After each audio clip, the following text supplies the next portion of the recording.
What's going on, everybody? Welcome back to Watchtime, your weekly digest on everything gaming, behind the scenes, YouTube, all that fun stuff. My name is Muzalk. I am a YouTuber with a few million subscribers, and I am here today with... My name is Grace. I'm the CEO of Click Management. We manage a bunch of the biggest YouTubers and streamers online.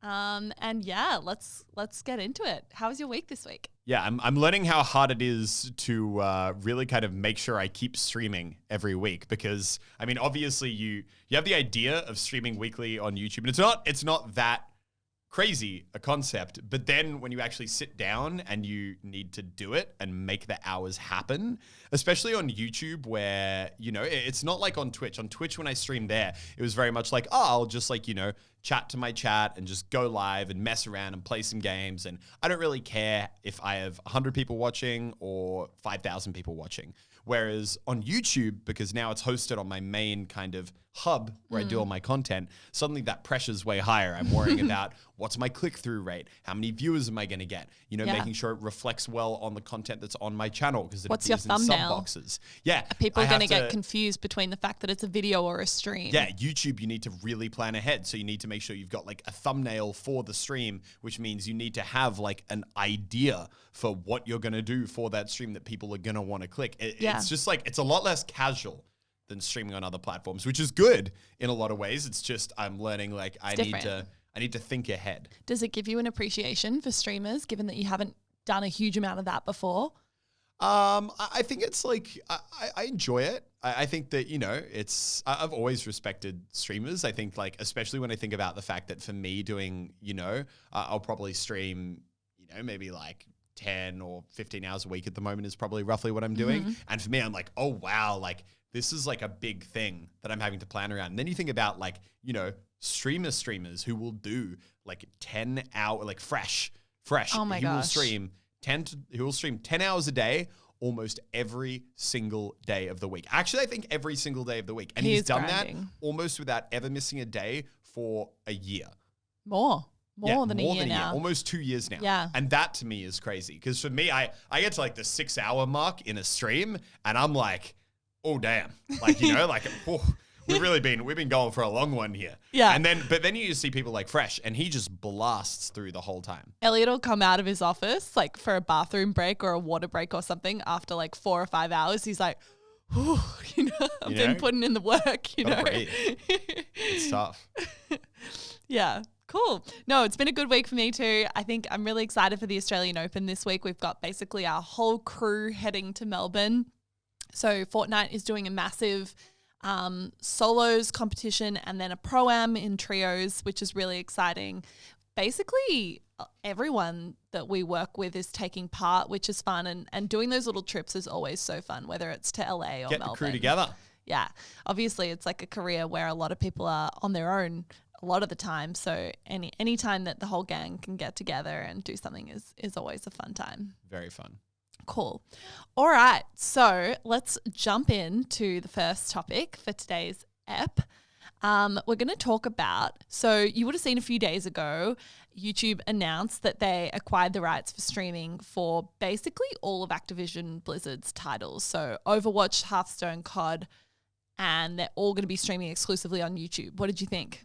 Yeah, I mean, in terms of esports, it's pretty much the single biggest acquisition they could have made because, I mean, you look at other titles like Dota, CSGO, basically like Valve stuff, they don't have as much control over their IP as Blizzard and Activision do. Yeah. They're really the ones who have been like, we're creating a league, you know, like similar to basketball style, and you need to buy into this.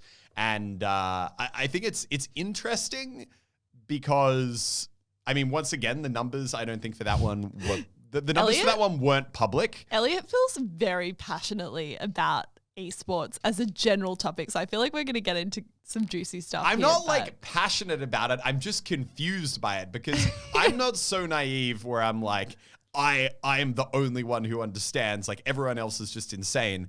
But a lot of the numbers behind esports really confuse me. Like, Yeah. But okay, quick rewind. I think when Twitch, because Twitch originally acquired the rights for the Overwatch League. The COD Yes. League is new. I don't think they'd ever signed an exclusivity before. So in I think 2018, in 2018, Twitch acquired the rights for the Overwatch League for 2 years in a deal that was rumored to be about $90 million US, which is a shitload of money. I heard from a couple of insider people that it was a very, what's the term? 12th hour deal or 11th hour? 11th hour. It was like down to the wire. Really? In terms of that happening. Well, I did think the timing was interesting this year as well, given that YouTube announced that their exclusive arrangement with COD came out literally hours before one of the first games went live. Yeah. So I reckon that might not have been. Oh, actually, it could have been 11th hour, similar to how the Overwatch League did it. Because the Overwatch League actually, for its first kind of inaugural games, they didn't stream on any platform. They streamed on the Overwatch League website. That's crazy. Which I think was them basically being like, look, if you don't pay, like we don't need you. We don't need you. We'll do we'll do it ourselves. But yeah, I mean, I think it's interesting. You see that initial number, like 90 or 80 million they paid for 2 years. And I guess now you're seeing the numbers come out around the other biggest streaming deals, stuff like what platforms are signing individual creators for. It's not as insane to me, I think, as it seemed back then, because, the league will pull 40,000 concurrent viewers on a lot of the time, 100,000 if it's a big match.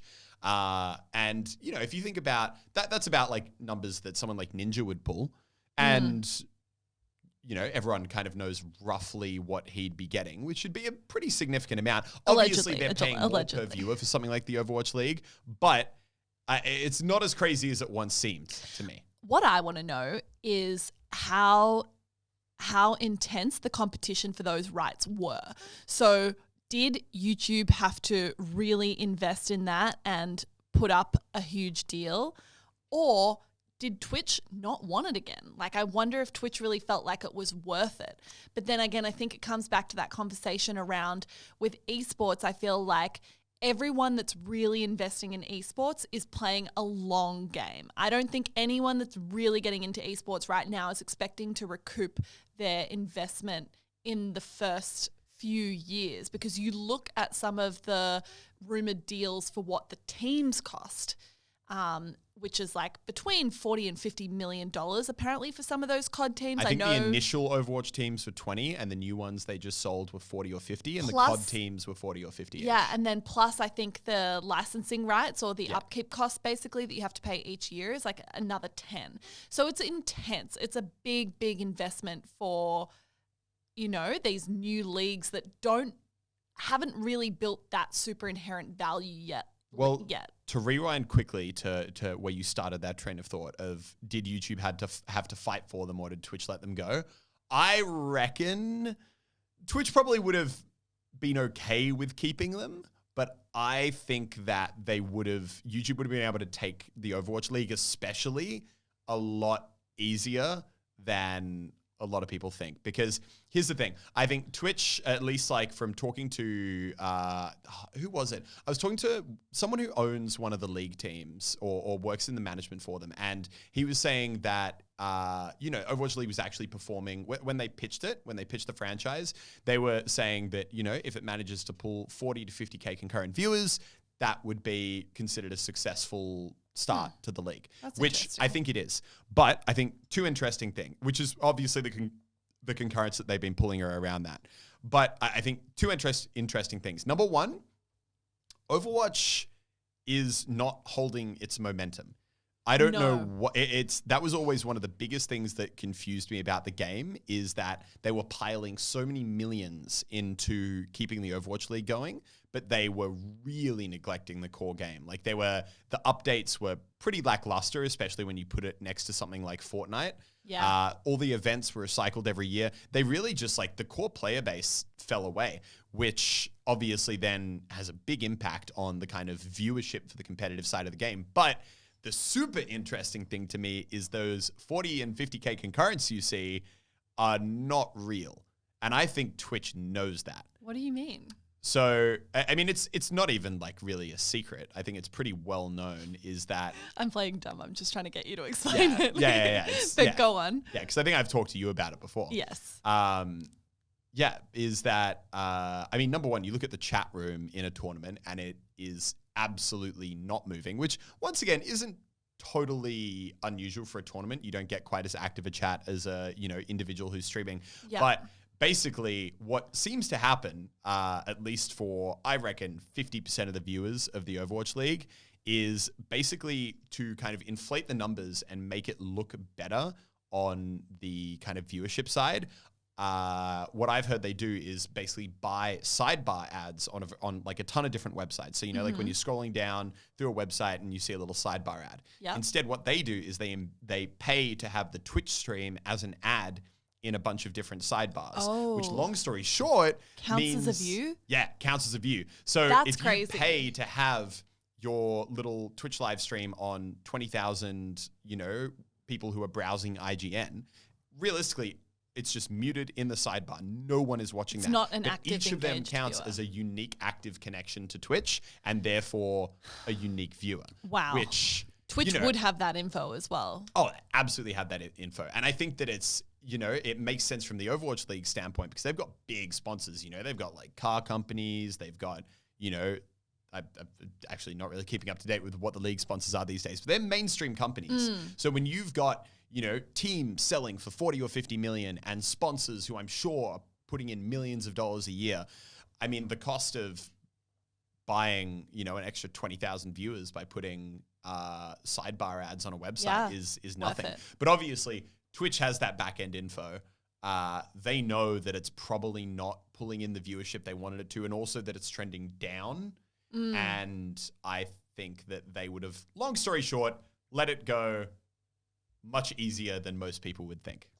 Yeah, that, or I still feel like a lot of big brands and the owners of leagues and the streaming platforms that they're being broadcast on see the long-term inherent value in being aligned with the league. So it'd be really interesting to know the ins and outs of how that deal goes. But one point you mentioned that I kind of want to touch on is the fact that there are so many big brands that are investing in these gaming leagues that are popping up, definitely for Overwatch and COD especially. And one thing I kind of want to get your thoughts on is why that is. Because if you look at it based on viewership, there is not that many views that are actually occurring in live esport viewership compared to, say, creator viewership. Especially when you compare the cost of that viewership. Right. Like sometimes like we'd see, and this, I think when we were talking about the fact that I get very uppity about esports sometimes, which don't get me wrong, I love the scene and I love so many aspects of it and I want it to succeed more than anything. But it's just interesting when you work in kind of doing advertising in the gaming space, which obviously Click Management does, selling ads, getting sponsors, all that kind of thing. And there'll be a like Australian tournament where McDonald's would literally come in. I think I remember one from about 2 years ago. McDonald's would literally come in and sponsor this tournament with what we know is about a 6-figure or more investment. And then the tournament goes live and it has 30 concurrent viewers on Twitch. And you're just like, why? What are you doing? And then you talk to the brand or you talk to people that are associated with the brand or something, and the brand will say, look, we tried gaming and it didn't work for us. Yeah. And then that's what would suck, because then we would then go to the brand like McDonald's later and be like, hey, like you, like obviously gaming space, super relevant for you guys. Like, let's talk. And they're like, oh no, we did this one thing and we had a really negative experience and now we can't go near it anymore. And then for us, it's so clear. It feels like, of course that didn't work because you sponsored a tournament. People aren't necessarily invested in the tournament or the tournament sponsors. They're invested in the people. And I think that's something where gaming is just so valuable, but is also different to other sports. So traditional brands that might have sponsored traditional sports, I don't think it works as well to sponsor gaming or gaming tournament in the same ways that you would other sports, because I think with gaming, I think audiences have a really high bullshit radar, and audiences are really pretty aligned with what is a commercial sort of not traditional integration Yeah. and what is. And I think a lot of people see those tournaments, they see the big commercial brands that basically slap their logo on the title, and that's about it. And I think people just don't engage with that. Whereas you see some incredible creators that do amazing brand integrations, and the effects can be absolutely incredible because they're doing it in a way that they really know their authentic. audience will like, because they know their audience. Yeah. I think though it is pretty, I think from the experiences we've had with brands though, it's pretty obvious why esports manages to pull so many of those, like the car companies, the McDonald's, because marketing agencies are so slow to do anything that they're not familiar with. Long story short, like if you're a marketing agency, like you're getting paid, if you're a guy in charge of the McDonald's marketing budget, right? I'm getting $100,000 a year to spend their $10 million of marketing money. I want to, and if I can have a TV company come to me and say, hey, we'll give you 50, 30-second ads and we'll take $3 million of your budget. I'm like, beautiful. I literally just need to sign on this dotted line. And I'm sure it's not this simple. I think that's a little... Okay, it's probably not. It's once again, not that simple. Yeah. But my point is that you want to go with what is safe, what is familiar, because if your boss is never going to chew you out for being like, oh my God, you bought TV ads. Yeah. You're insane. Because that's, even though I think these days TV ads are horrible value, from a existing company standpoint, you're never going to get chewed out for doing something like that. Yeah. Going into games is scary, but what esports offers is kind of a midway point where you can have these brands who are like, ooh, gaming, that looks scary. I just see this kid screaming while playing Fortnite. I don't know, like, what do we do there? Whereas if you have a company be like, hey, you want to get involved in gaming? We do this tournament. Literally, think of it like the ads you put on cricket. We will give you 30-second mid-roll spots. We'll have your logo in the bottom corner, just like on TV. And they're like, oh, okay, we've sponsored sports events before. This is just the gaming version of that. It's done by a company. It's very safe. We know that we're going to get exactly what they say. And it's very, and predictable. Because of that, I think obviously they can charge a premium like those. I think it's safe and predictable. And at the moment, gaming is still in the infant stages of what I hope and expect it one day will be. But right now, for marketing agencies and for big brands that have big budgets, they want to put their advertising dollars to somewhere that feels safe and predictable and that they know what the outcomes are going to be, even if those outcomes aren't as good as perhaps if they took the risk on doing something that's a little more, organic to the actual industry. Yeah. But I think I'm really interested to see how it goes with esports. I'm interested to see what the viewership for the COD and Overwatch leagues in particular look like this year, and what the advertising stuff looks like. Yeah, it's going to be super interesting. I think COD League will actually do well. I think that was one where I don't enjoy watching it as much. I don't think it's configured as an esport as much, but I think that the problem that Overwatch has is that it doesn't feel like a continual game. It feels like a game that very much had a spike and then now it's falling off. Yeah. Whereas Call of Duty is just always there. Yeah. Ever since I can remember picking up my first Xbox 360, Call of Duty has been a thing. And it has never not been a thing, and it's always been big because they keep it going. It's just a staple of the games industry. And I think that you're going to see a lot of kind of consistency there. I don't know how high the viewership will be, but it will be consistent. And I think the Overwatch League really has to hope that some big stuff happens with that game over the next couple of years to give it momentum. Because, man, if I'd just paid $50 million for an Overwatch team right now, I would be not happy. But hey, that's just me, the skeptic. So maybe there's some giant money pile that I'm not seeing. I hope you're proved wrong in the future. I really do. Me too. me too. All right, getting into our next segment on the feed where we break down a couple topics that have been happening on your Twitter feed this week and look into those a little bit. The first one is the Shorty Awards were announced for 2020. So Shorty Awards are basically web awards that are generally going to social media people. Okay. Wow, the skeptic all these topics today incense me. You've got like some esports questionable topics. You've got Shorty Awards, but yeah, sorry. Continue your explanation. The skeptic is in full force today. So what I'm predicting Elliot is skeptical about is that the Shorty Awards are similar to other esports awards or gaming awards or web awards in general, where the voting or the nominees or the winners are decided based on a popular vote. And at a first glimpse, I think this seems like, or, you know, when I first was thinking about it, I was like, well, that seems fair. You know, that seems like a legitimate way to do it. It's a popular vote. It's whoever gets the most amount of votes wins. That seems reflective of what it should be.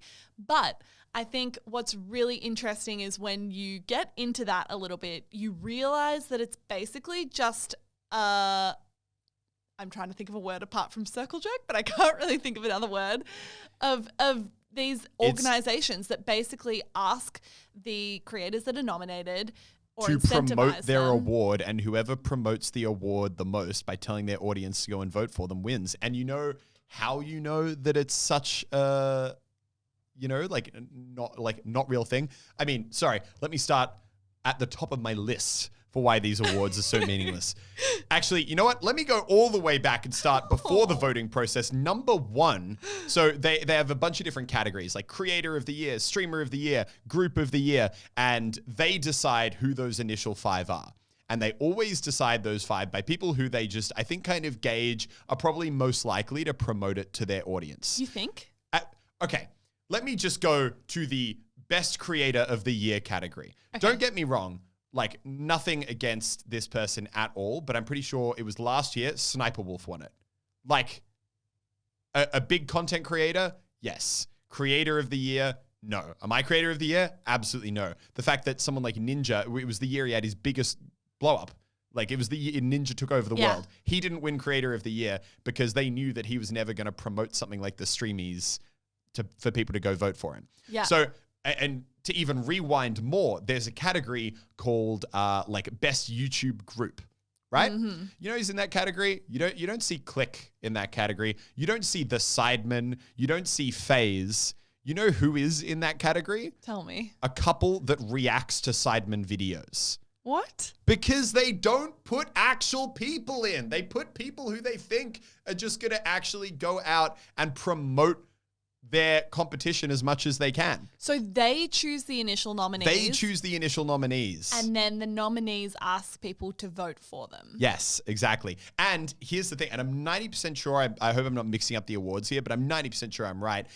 It's not even like, hey, go and vote for me on this website and then you're good. It's like you can vote up to 10 times a day, every single day for the next 3 or 4 months. Yeah. So the whole thing is that the creator who wants to win just has to tweet, hey guys, just a reminder to go put your daily vote in for me to go win. And then they're just sitting back like, all this website traffic that we're just getting.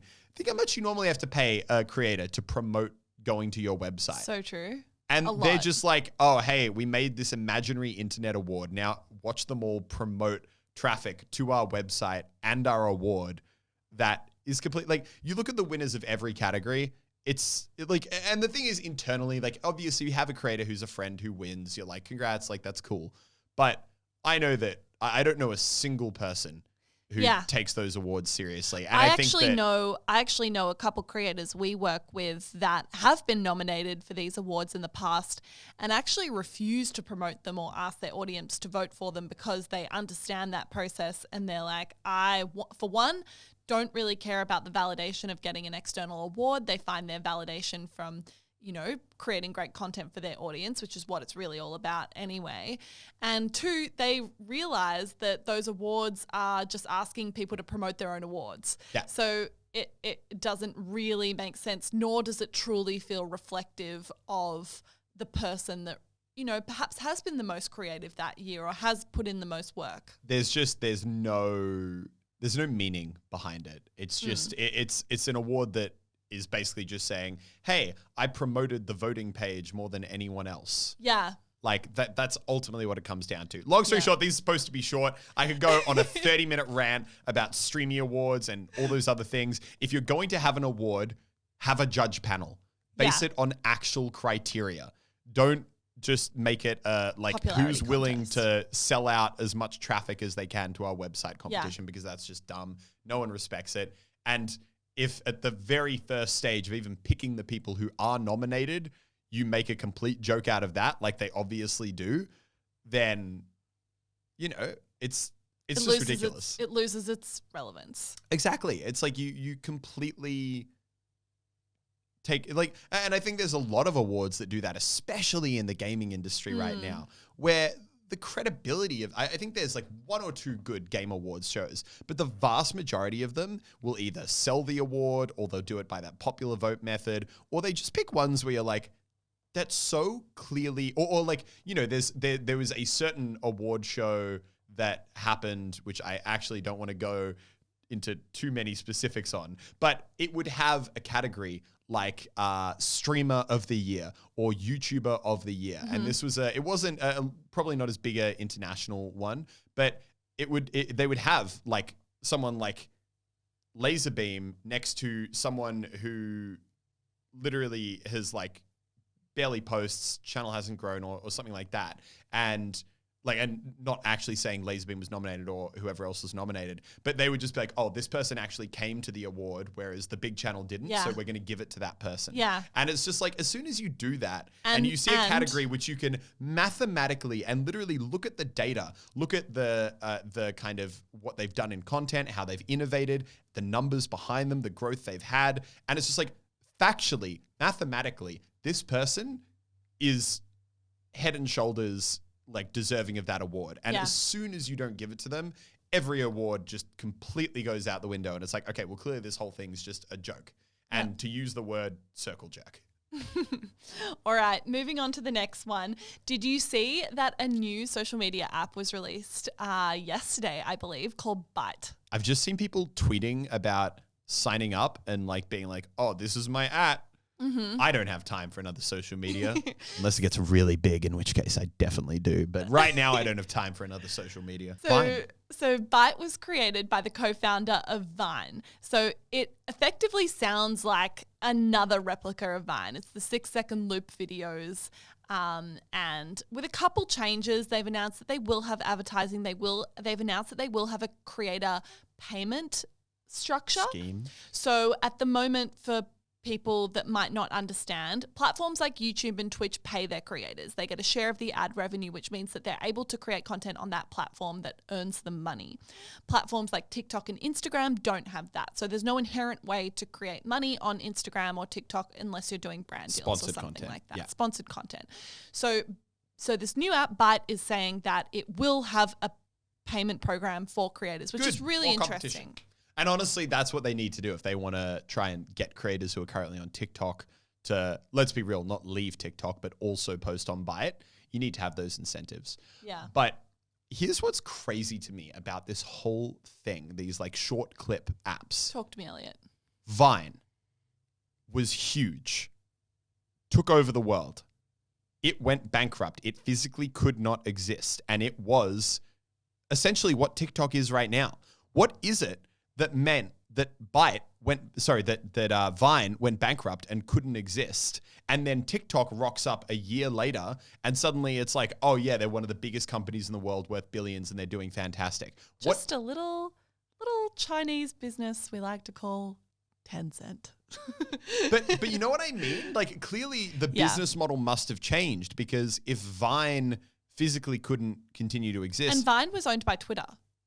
Exactly. What is different about TikTok, and what has now made the person who had Vine that went bankrupt and ended up having to shut down, what has made him suddenly go, oh yeah, good, let's do it again, and he made Byte? Yeah. Clearly, because if you've had a business that didn't work, normally making an identical business, almost identical, 2-3 years later, is not what you do. But clearly something must have changed there, because he's back for round 2. Yeah, I don't know. I think it's really interesting too. I still am perplexed how Vine died as quickly and suddenly as it did, despite how many people it had. Because even though it was a platform that wasn't necessarily making money, the reality is that there is a lot of room in the world now for companies that aren't necessarily profitable to survive. Uber is one of them.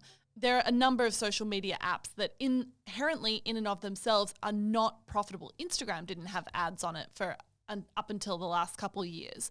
So I'm surprised that despite the fact that it had commanded such a user base, it wasn't able to survive. But I just think it's pretty, I find it interesting and quite exciting, to be honest, that despite the fact that we're in a world that feels pretty saturated with different social media content apps, that people still think that there's room for more to succeed. You know, previously to last year even, I would have thought, okay, we've got YouTube for short format video. We've got platforms like Netflix for longer format video. We've got Instagram for photo content. We've got Twitter for Twitter. We've got Facebook Twitter for the old people. That's a good way to put it. You know what I mean?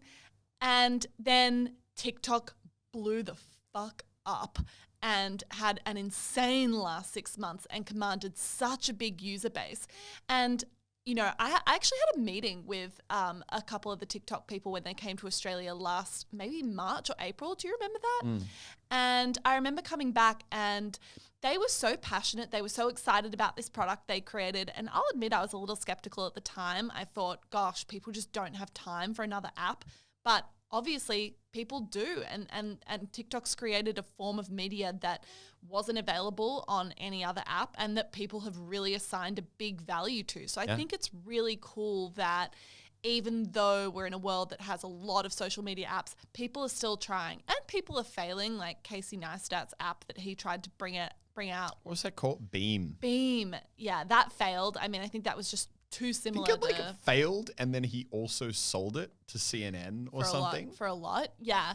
But I think the actual core thing, you know, is no longer. Yeah. And there was that other app that came out last year that was meant to be like the social media app of all social media apps. And I think that totally... Oh, where you pay like a subscription, but it has no ads and it doesn't steal your data, but... I don't know, that totally flopped. Yeah. So I think it'll be really interesting to see what happens with this one. Obviously, the co-founder has an insane track record. Like Vine created some of the biggest social media people in the world that have been able to translate onto other platforms. So... David Dobrik, thank you. Yeah. All right, let's jump into our second major topic for the day. And this is kind of a big one, and it's one that's close to our hearts because we've had a bit of involvement in it. But over the last couple weeks, another content creator house was announced. It's called the Hype House. It has all your big favorite They've TikTok. got such cringe names. I know, but it hate works. It works. They've The got like... Clout Gang. I think they've had over 100 million views on their TikTok videos already in the last 2 weeks. So what does that mean though? On TikTok, that doesn't mean anything. You've got Mully downstairs who did a song of him singing Bohemian Rhapsody in VR. That got 198 million views. It's great content. TikTok views don't make sense. No, he's deserved those 198 million views, god damn it. But like, my point is that like, I have a TikTok that has like 30 million views and it's me eating a banana while another banana watches me. I don't know what success means on TikTok. Is 100 million good? Okay, moving on. Okay, I'm sorry. Moving on. The Hype House holds, I think, 6 to 8 of the biggest TikTok stars in the world right now. But it sort of triggered an interesting thought for me because content creator houses are something that is not totally new, although new for TikTok. And it's something that we've had a pretty, you know, close relationship with, given that we started the Click House about 1.5 years ago now. And I thought it'd be a really interesting one to talk about in terms of what's the history of content creator houses, why do people do it, what are the pros, what are the cons, and ultimately if they work or not. So maybe, I mean, tell us a little bit more about when the idea of a content creator house sort of came to you, or when you sort of started thinking about that was a possibility for yourself. I mean, like I've always liked the vibe of content creator houses. I mean, we can go more into detail later, but you know, I've been to a lot of them. You know, I like before Click started, like I went and stayed with Vic at the Sidemen House for, you know, a week or two.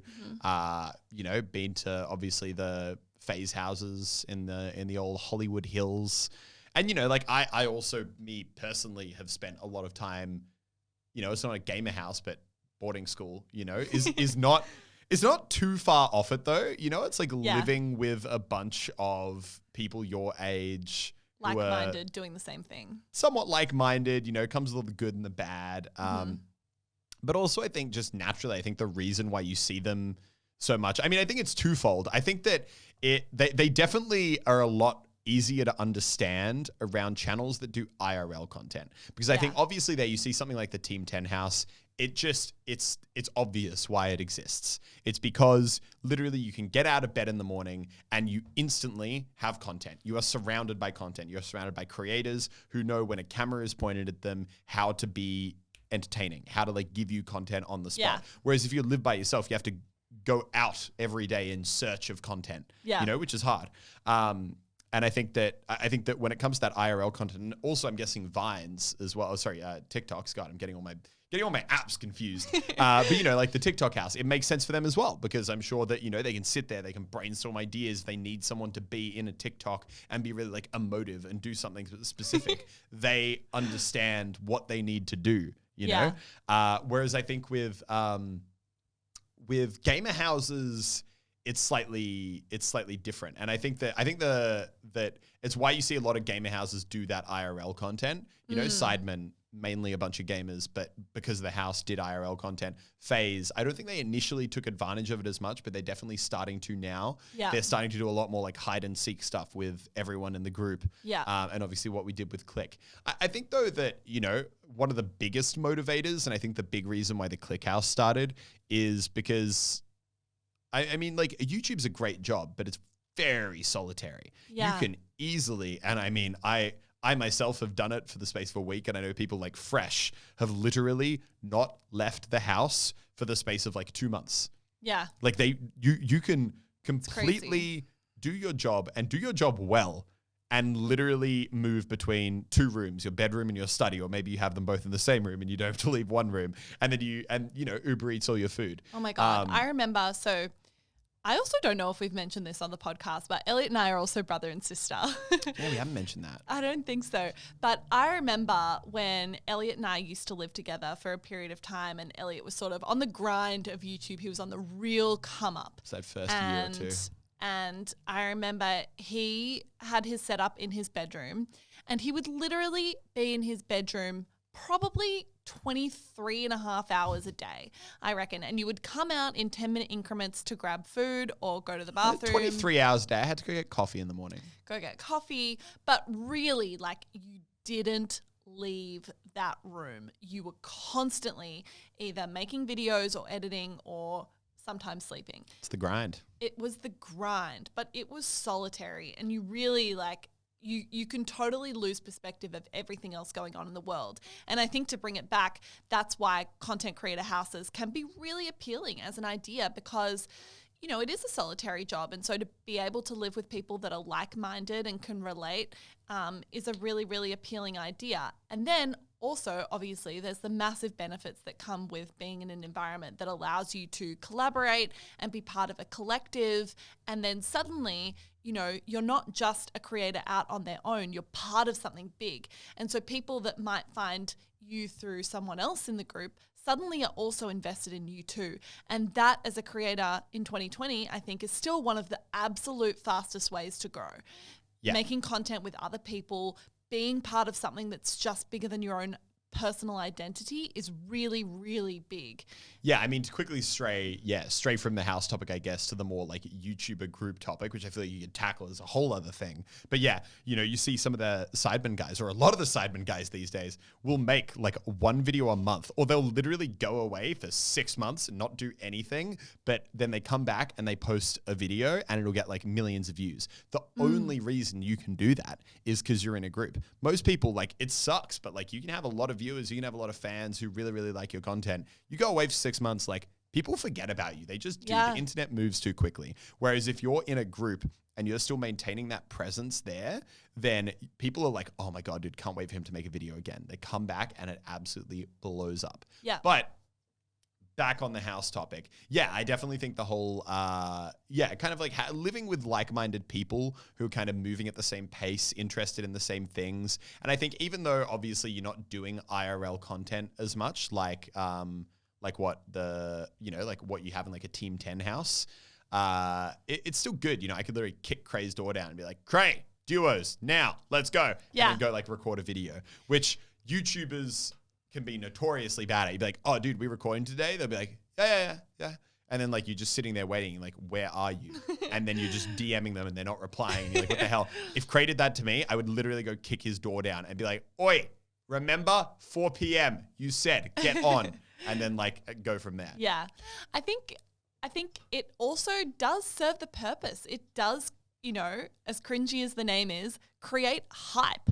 Like I think Team 10 was probably one of the first groups to really do it in a big, big way. I mean, obviously Sidemen are OG and they've been doing it for ages, but I think Team 10 is one of the first groups that were purely doing that big vlog IRL content. They had one huge member in Jake Paul, and they massively created a narrative for themselves. And I remember I was in LA a couple years ago or something and was in West Hollywood where the original Team 10 house was, and walked by this street and didn't realize what street I was walking by, but noticed that there was literally 100 kids outside this house. And it was like 2 p.m. on a Tuesday. And everyone was just there. Why weren't you at school, Jimmy? Everyone was waiting for someone to come out of the house and catch a glimpse of them. And that was massive. I don't think people had ever seen that level of celebrity that came with being a YouTuber. Yeah, no, absolutely. It's crazy when you think about it. I think it's also interesting, like the different vibes that different houses have. Because like back to that whole thing where I've gone through a lot of them. I've stayed at Sidemen Place, like spent a lot of time at the FaZe Place. And just in like every way, how different they are. Like when you go to the FaZe one, I can tell that they have like a team behind them. They have people who are in charge of keeping things going, making sure the house is okay, making sure that like furniture got bought and that everything is like where it should be. And also that they are very like, that LA culture of like, it's the flex, you want to be able to have like, oh yeah, bro, come into my house and like, oh yeah, check this art on the wall. And I think people like Banks, definitely, he cares like in a good way. He cares a lot about the image and also like, yeah, like he's really passionate though. Like I remember going through and it would be like, oh dude, like this art on the wall, like, they've got this crazy like foam art all through the house, and Banks just loves the artist and is like obsessed with it, and it's everywhere, like way too much. I'm like, what the hell, man? You've got like literally like 60 pieces from this one artist in your house. But you can tell that house has like got management behind it. Things are organized, things are clean, things are where they should be, and things are, like put together. Yeah. Then you like transition that with like the Sidemen house, and it's like once again actually really clean. Like one thing I would say that house has on lock is they were really good with their like rules and people cleaning up after themselves. It was never messy. But then you notice things that are missing. Like you're in this mansion that's probably worth like $20 million.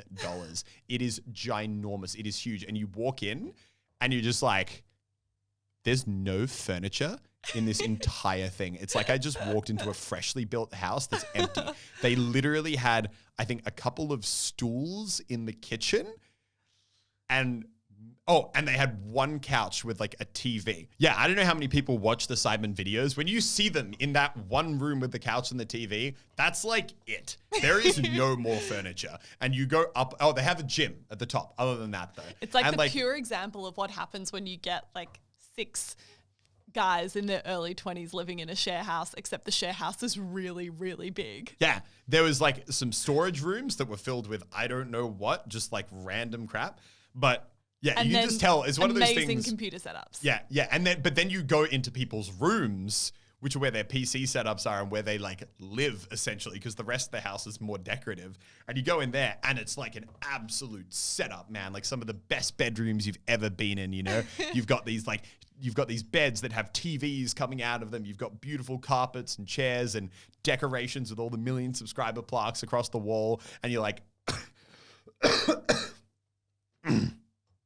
and you're like, oh, wow, okay, that's like super set up. But you can really tell how much time is spent in the room versus outside the common of it. areas, yeah. And I think the craziest thing is just the time zones that everyone lives in. Like because every YouTuber kind of has a different thing. Like I remember when we were there, like it would be a constant that like Vic and me and like Lockie would all go to sleep at like the weirdest hours. Like it would be like staying up all night and going to sleep at like 8 a.m. and then waking up at like 4. YouTuber time. And then, but then, you know, like someone like Simon was on a more like normal sleep schedule. So like I'd get up and I would like barely ever see Simon because Simon's sleeping like a human being because he had a girlfriend. And then like JJ would just like be in his room all the time, would never come out unless it was to like get food. Like, it's just so different. And then, you know, you look at the Click House, and the Click House was like pre-furnished, which was huge. So like we actually had furniture and things in it. But the thing that we always struggled with was stuff like, you know, God, I feel like we're just getting generic house chat, but like we did not have like cleaning and like people looking after their own mess nearly on as lock as a place like the Sidemen house. You know, if people ate at that house, they were like, it's going in the dishwasher. If you made like a protein shake before you go and work out, that bench is getting wiped down immediately. Like they were really on top of that. We never got in that habit, and that kitchen suffered because really it did. was like I couldn't walk into that kitchen once without just there being, you know, like powder all over. Protein powder like all over the kitchen counters, and like, you know, there would be like old yogurt things, and it was crazy. And I'm sure I contributed to that as well because I suck at putting stuff away. Yeah. But yeah, I think it's, you know, it's really interesting. I mean, it's a crazy concept, really, the concept of creator houses. And I think there's so many pros. I think there are cons as well, though. I think it can become really all-consuming, and mental health in gaming or mental health in creators is something that we definitely want to like do a deep dive on in a future episode. But I think creator houses can really exemplify that in a way, because while in one way it's really nice to be surrounded by like-minded people that understand what you do and you can relate to in a way that it is a difficult career to relate to if you don't do it, it can also be completely all-consuming. And I think it's very easy to lose touch with the outside world when you're surrounded by other creators that are doing the same thing as you. And it's really easy to just become obsessed by the numbers or obsessed with your performance relative to other people's and really feel like you're in an absolute bubble. Yeah, 100%. I think that it's, yeah, like you say, pros and cons. And I think you can really tell from like different people. I think that, you know, you see someone like Baz before he went into the Click House when he lived alone versus like what he is now is like actually still very like actually hasn't changed that much, but definitely there's been so many like positives that came out of it for him, you know, like Marcus, when we're in the Click House, would just drag people to the gym. And then suddenly there became this like gym culture where now you had Cray and Baz, who actually Cray might have done it a little bit before, but not nearly to the extent. And now absolute like going to the gym, dude, got to get my proteins for the day. Like got to, you know, oh my God, I can't wait. Like I'm lifting this new amount. Like look at this. Like I look insane. And that's the kind of thing where if you're living alone and you're not like individually motivated to do that, it's hard. You're not really gonna, you're never really gonna like develop those habits. Yeah. And when you live with people, like, I mean, it can also be the bad habits, which is the, you know, the risk, but a lot of other people's good habits can really rub off. Yeah. And, you know, I think most of the downsides are really just downsides that, you know, anyone living with anyone is always going to have like, oh, there's the messy guy. Oh, like this thing that this person does really irks me. And I think it's just making sure that, you know, you kind of nail those things down and don't let them spoil the overall kind of vibe. Yeah. All right, let's get into questions of the week. Who's going first, me or you? You, because I always go first. As in, you ask me. Okay. My question for you that we received was, do you remember the first time that someone recognized you in real life? I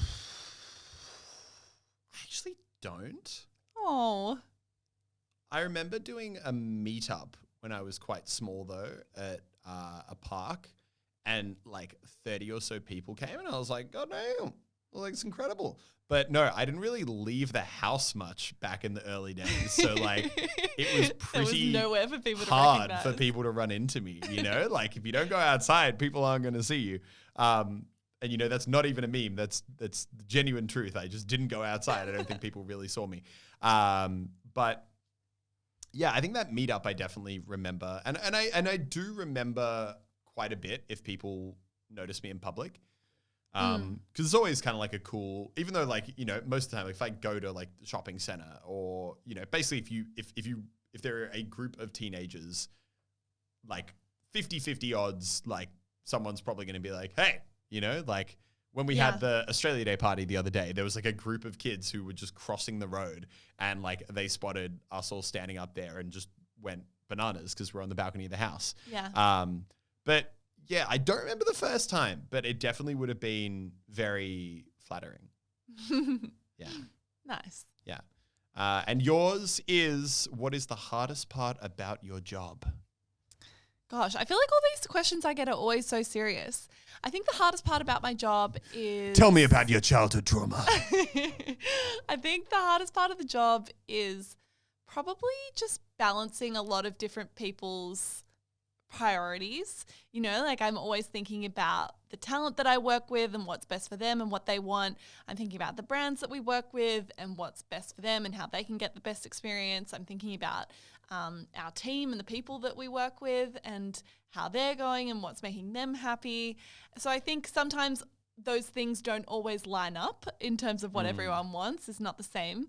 So getting that balance right for me is probably the hardest thing. But yeah. Cool. Fair. All right. Well, I think that just about wraps it up for episode 3. Episode 3. Damn, we're on a roll right now. I mean, we're only 3 down, 49 to go in a year.